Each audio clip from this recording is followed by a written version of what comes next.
President Scrimshaw, I have the distinct honor to present Dr. John Bennett, President and CEO of Capital District Physicians Health Plan, for the degree Doctor of Humane Letters. Please come forward.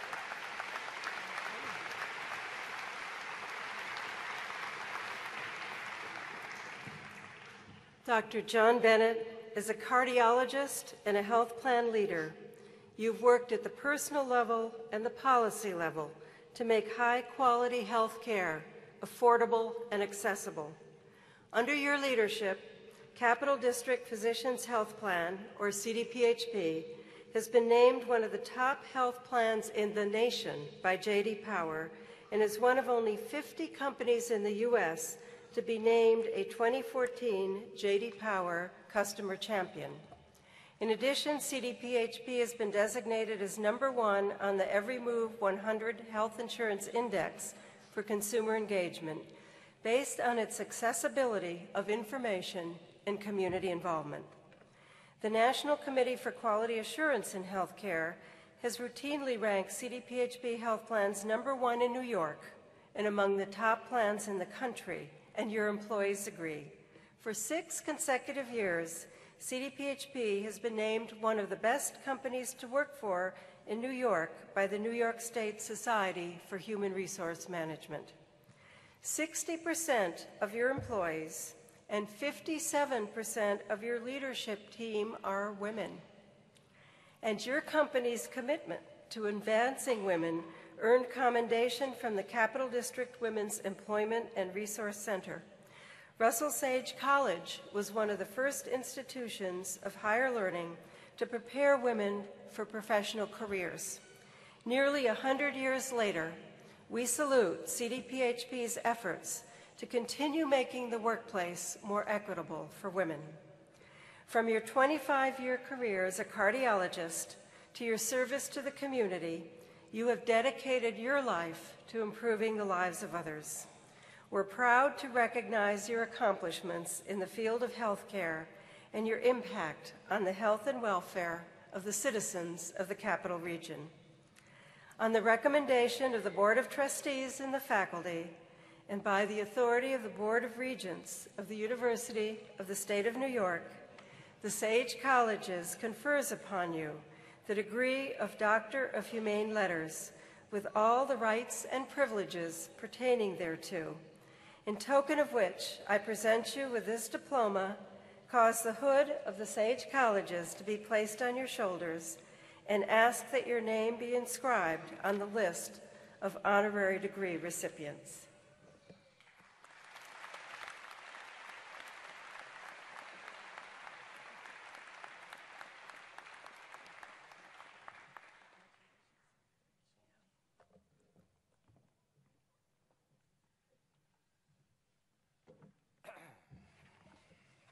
Okay.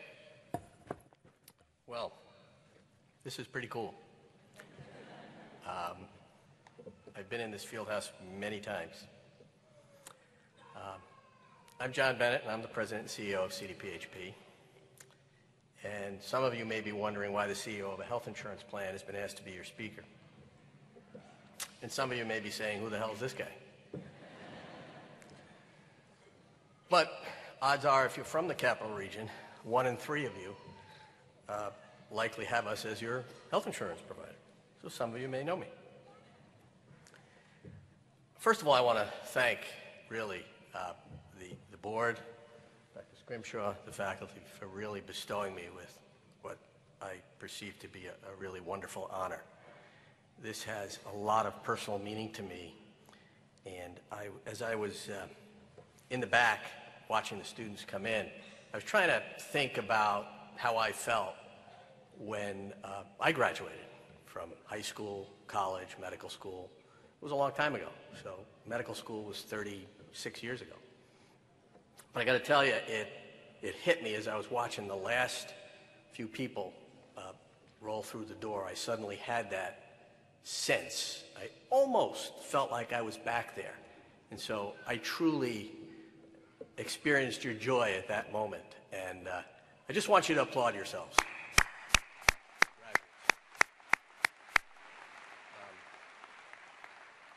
It's that moment when you're done doing something very hard and all the world is before you that is truly a phenomenal time in your life.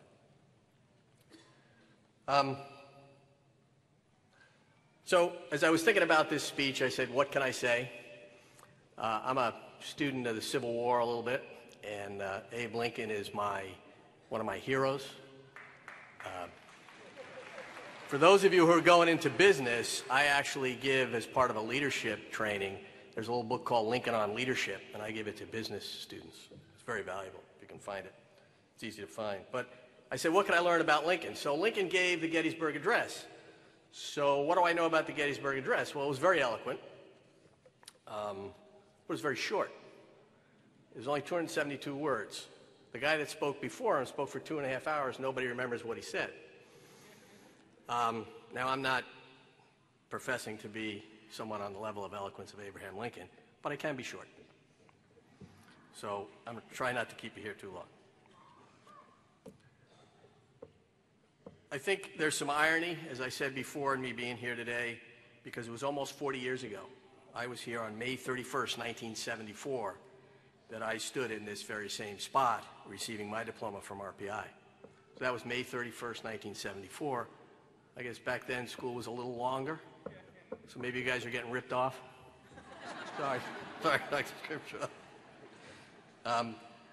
My commencement speaker was a Nobel Prize winner in physics, Ivar Guyver. And I'll tell you something else. I did not win a Nobel Prize, so you are getting ripped off. So I'm a kid from Brooklyn who came to Troy, and I came here when I was 16 to study chemical engineering. I came from a family, believe it or not, of second-generation Italian immigrants. All four of my parents, the name was changed, and so really, although my father went to college, I was one of the early people in my family to go to college. So my parents had no idea where I was going. They had rarely been north of the Bronx. They knew it was cold. They didn't think there were really any Italians up here. So I came, boy, were they wrong. I came with a trunk of stuff, and in it was big thigh-high boots, heavy coats, and dried Italian sausage. They thought I was going to freeze and starve to death. And they had reason to worry, because I weighed 98 pounds, literally. I was only 16. I stuttered, and to me it's remarkable that I'm here giving this speech today, and I was scared stiff.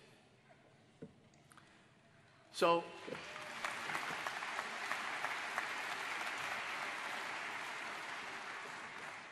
life is about really who you meet along the way and who you connect with, because that's what we're all trying to do in life. And so one of the early connections I met was my wife, Deborah. Hey, Deb. Who was raised here in the Capital area. And she's also a SAGE alumni, class of 76. If I remember right, a golden horseshoe. Is that right, Deb? Yeah.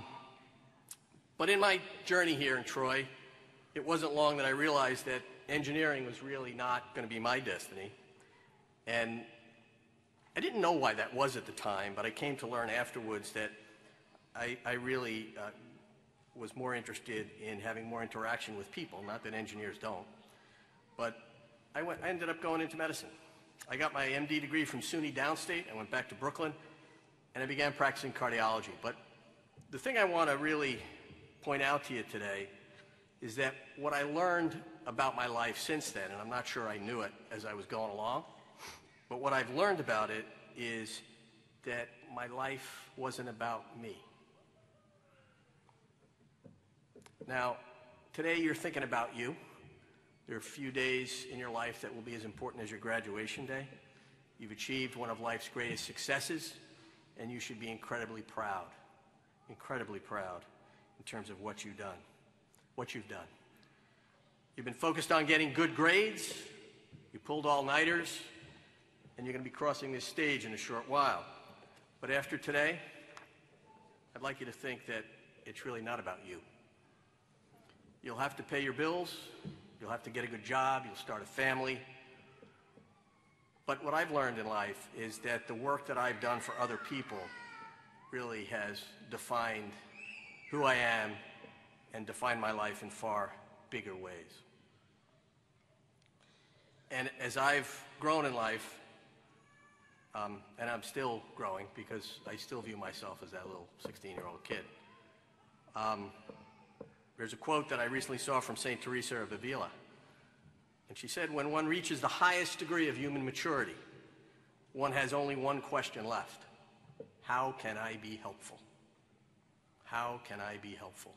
And no matter what you do, it's how you can be helpful to others that matters.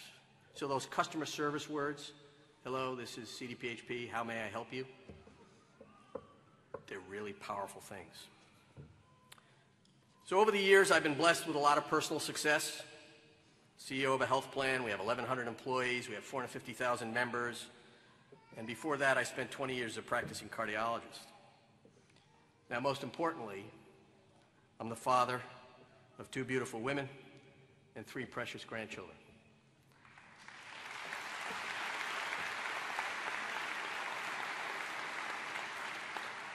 And my greatest achievements have come when I was thinking about them and when I was thinking about my patients as a physician. So I remember times when, as a doc, it'd be 3 o'clock in the morning and the phone would ring. Now it's 3 o'clock in the morning, it's cold, we're in Albany, it's snowing, and the phone rings and they tell you, you gotta go. You gotta get out of bed, you gotta drive in the dark, and you gotta go meet somebody you never saw before, and you gotta do something to them that may save his life, or her life, but in any way is going to profoundly affect their life. Now, you don't want to do that, right? You wake up, who wants to get up in the middle of the night and do that? So, but I remember distinctly that there would come a time you'd get up and you'd be annoyed, but you'd get in the car, and I had the same path to the hospital. And I remember it was always used to be somewhere along Albany Shaker Road, which was the path that I went to the hospital on because of where I lived, where suddenly it'd click. And suddenly I wasn't thinking about myself anymore. I wasn't thinking about how tired I was. The only thing I was thinking about is what I'm going to do for this person and how's it going to go, and rehearsing in my mind the steps I was going to take. And it was that transformation, and, you know, athletes call it in the zone. Philosophers call it in the flow of life. It's that thinking in the moment. But in your jobs, in your career, in your life, it's when you think in that moment in everyday situations, and you don't have to be a doctor, you know, doing that, but it's a very profound experience when people are really thinking about what is the job we have to do? What do we have to solve? What problems do we have to solve? And how may I help others in doing so? And it was at that moment that I realized how important it was, you know, as I think back on it. I'm not sure I realized it then. And I had another experience when my daughter came with me. And she knew I wasn't home a lot, so she wanted to come. And she's here today. And she came with me, and she saw what I did. And I thought at that time that I was teaching her a lesson that, you know, sometimes you got to do stuff you don't want to do. But as you interact with others, it's really what you do for them. So I'm not asking you to save somebody's life, and everybody doesn't have to go into medicine, but you can give yourself purpose every day. This is an age of selfies, quick wins, quick stock market returns. But I want you to think about what you're going to do, and all that stuff is good, but I want you to think about what you're going to do that's going to really give you meaning. And if you want to be your best, forget about you. I guarantee you, if you do that, you will be successful. And so after you cross this stage, you've got an obligation to your family, your friends, your employer, and the broader community. And I want you to think about asking yourself, if I'm standing in this field house 40 years from now, what could I tell a group of graduates of the difference I made? Whose life did I change? Whose life did I help? I got to tell you, I didn't know 40 years ago that I wanted to be a health insurance executive. If you asked me that at that time, I would have laughed. I said, you know, you're nuts. And I changed my career a couple of times, from chemical engineer to medical student to family practitioner, kidney specialist, cardiologist. Not that I did all those things. I thought about them. I didn't do all those things. And then I practiced cardiology, I did that, and now health insurance executive. I got to tell you, every time I made a choice, I was dead sure that that's the path I wanted and that's where I wanted to go, until I wasn't, until I went somewhere else. That's the beauty, another beauty of life, the changing paths, the constant learning. And life is about renewal, it's about change, and most of all, it's about the service you can give your fellow man, your family, your community, your church, your school, and just the entire community that we have here. So when you leave here, the world's going to be waiting for you to make your mark. Congratulations. This is a momentous occasion. You've earned it. I celebrate you. I know you can do it. Do good things.